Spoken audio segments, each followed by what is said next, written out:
Most Americans think they are in control of their finances. They pay their bills on time, spend within limits, and assume their credit cards are just convenient tools. But what if I told you that millions of people are unknowingly drowning in credit card debt, trapped in a system designed to keep them paying more and more without ever truly escaping? The truth is far more shocking than you imagine. Welcome to Meta Economy Lab, where you can learn and understand more about the economy and related topics, so you can subscribe to the channel for continuous learning. Credit card debt in the United States isn't just a personal problem. It's a structural one, rooted in decades of banking practices, government policies, and economic strategies that often favor institutions over individuals. To understand why Americans are struggling in 2025, we need to trace back to the birth of the modern credit system in the mid-20th century. In the 1950s, banks started issuing credit cards en masse. At first, it was marketed as a symbol of freedom: swipe now, pay later. But behind the shiny promises, banks were experimenting with consumer behavior, interest rates, and late fees. This was the beginning of a cycle that would grow quietly, almost invisibly, over the next 70 years. By the 1970s, credit cards had become a mainstream financial tool. But along with this convenience came hidden dangers. Interest rates started to climb, and penalties for late payments became more aggressive. Consumers had little knowledge of how these rates could snowball over time. What seemed like a small monthly bill could easily double or triple if mismanaged. In the 1980s and 1990s, the credit card industry exploded. Banks began competing fiercely for customers, offering low initial rates, reward programs, and flashy marketing campaigns. But the catch was hidden in fine print. After a few months, interest rates could soar to 20% or higher, and minimum payments barely made a dent in the total balance. Fast forward to the 2000s, and the system became even more sophisticated. Credit card companies learned to exploit human psychology. They designed statements to obscure the true cost of debt, introduced late fees timed with pay cycles, and promoted rewards that encouraged overspending. The pattern was clear: more cards, more spending, more fees. By 2008, the financial crisis exposed how fragile this system had become. Millions of Americans defaulted on mortgages, auto loans, and yes, credit cards. Banks survived by offloading risk, restructuring debt, and even receiving government bailouts. But consumers were left with the long-term consequences, and for many, credit card debt became an unshakable burden. In 2010, new regulations like the Card Act aimed to protect consumers. Banks were required to disclose terms more clearly, limit sudden interest rate hikes, and make payments more transparent. Sounds good, right? But these protections had loopholes, and many banks found ways to maintain profitability while still profiting off hidden fees and variable interest strategies. Today, in 2025, the numbers are staggering. Americans owe over $1.1 trillion in credit card debt, with the average household carrying more than $6,000. What's worse, interest rates have been rising steadily as inflation pressures the economy. That means a growing portion of monthly payments goes straight to interest, not principal. Many people are essentially paying to stay in debt. Consider Jane, a 34-year-old teacher from Ohio. She has 2 credit cards, each with a $5,000 balance. She pays faithfully every month, but can barely reduce her debt because interest keeps accumulating.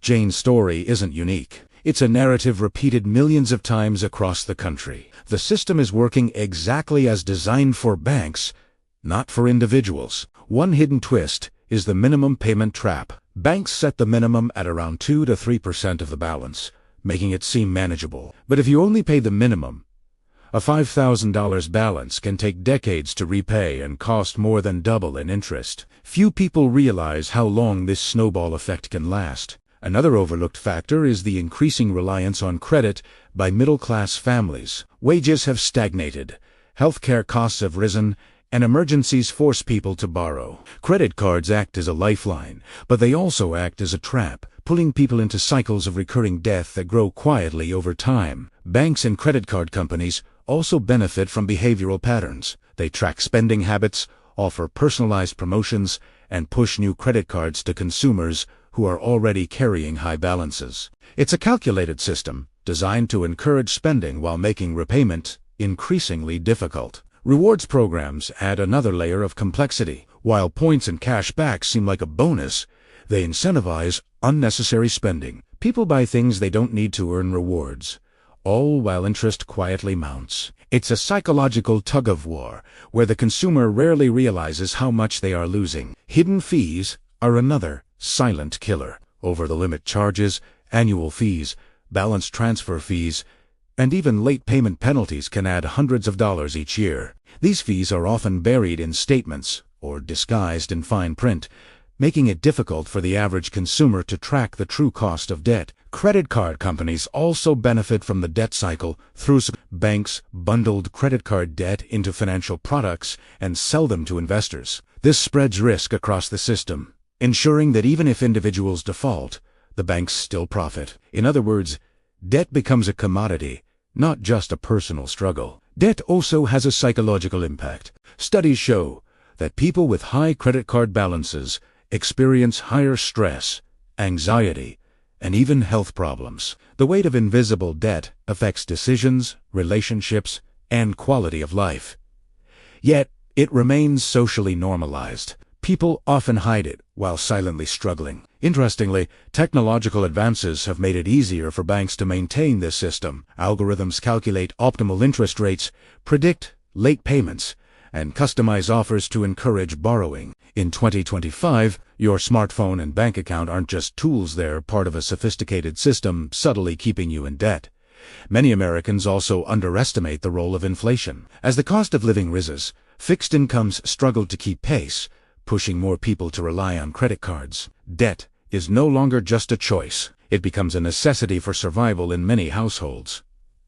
There are occasional success stories. People pay off debt, consolidate, or negotiate lower rates. But these examples are often exceptions, not the rule. The system is designed to maximize long-term profit for banks, not long-term financial freedom for consumers. Even financial education programs have limitations. While schools may teach budgeting or credit scores, few prepare students for the subtle, manipulative tactics of modern credit systems. Understanding APR's minimum payments and hidden fees is crucial, yet widely overlooked. Consumer protection agencies do exist, but enforcement can be slow and reactive. Banks have legal teams and lobbyists, while individuals face opaque terms and complex contracts. The balance of power is heavily skewed toward the institutions, making it easy for debt to persist. The next hidden truth is compounded debt. When individuals juggle multiple credit cards, loans,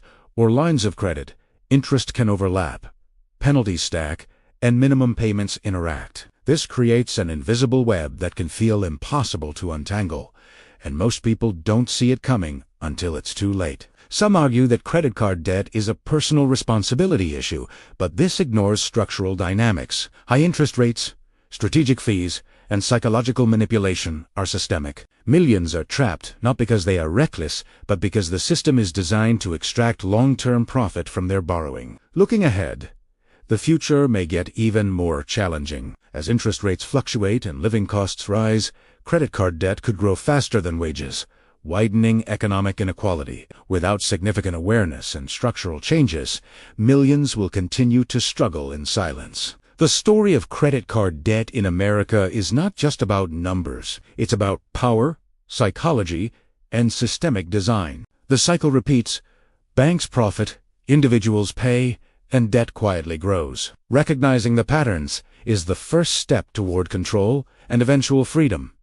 So, what can you do? First, understand your full debt picture and calculate how long it will take to repay at minimum payments. Second, prioritize high-interest debt first. Third, resist reward-based overspending traps. Awareness and strategy are your tools in a system built to work against you. In conclusion, credit card debt is more than an inconvenience. It's a carefully engineered cycle. It thrives on human behavior, economic pressures, and institutional strategies that have evolved over decades. The shocking truth is that most Americans don't see the traps until they are deeply in. Awareness, careful planning, and skepticism of convenience are essential. Remember these 3 lessons.